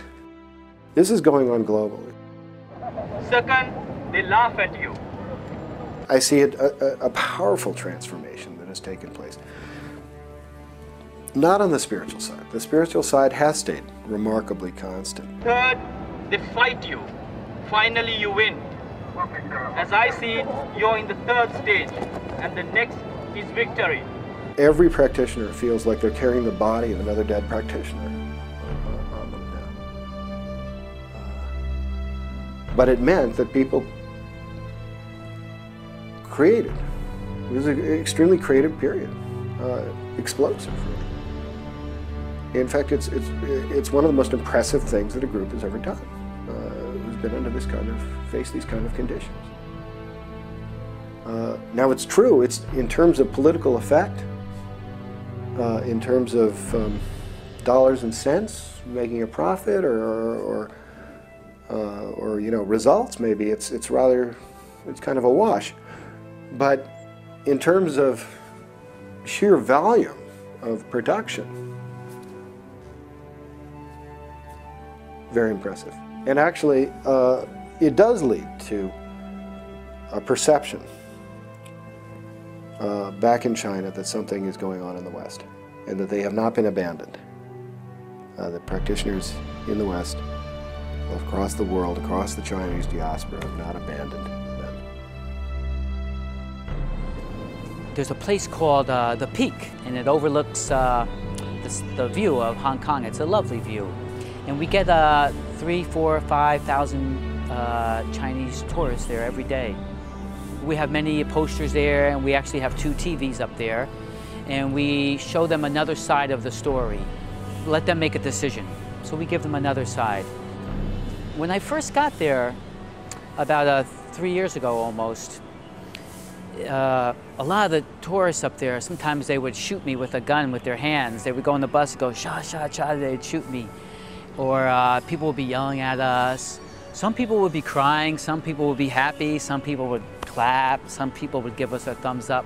So there was many kinds of people doing many things. And gradually, over the last few years, I've seen a big change. Things are becoming more clear up there. And many people are starting to embrace us.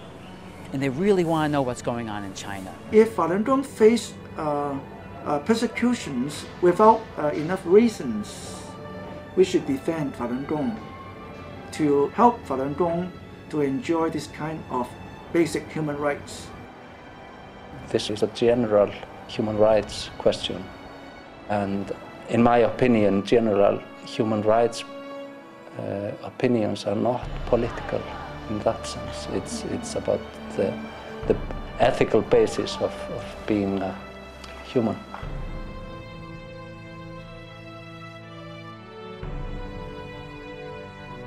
Falun Gong never give up and try its best in all fronts and try to fight its cause. I have friends amongst the Falun Gong and I will do what I can. Now, many people who don't practice Falun Gong from all segments of society are helping us out. Why? Because they see that what we're doing is the right thing.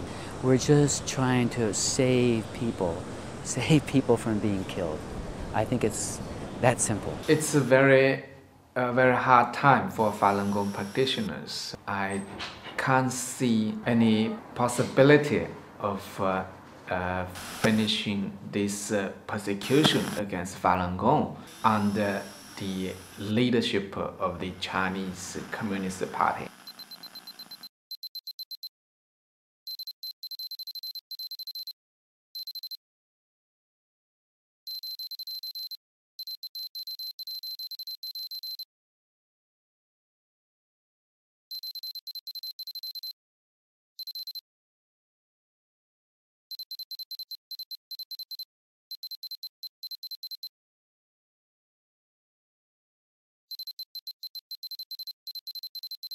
This resistance, this thing that we see as the sort of Falun Gong resurrection today, started in those cells where no one could hear them.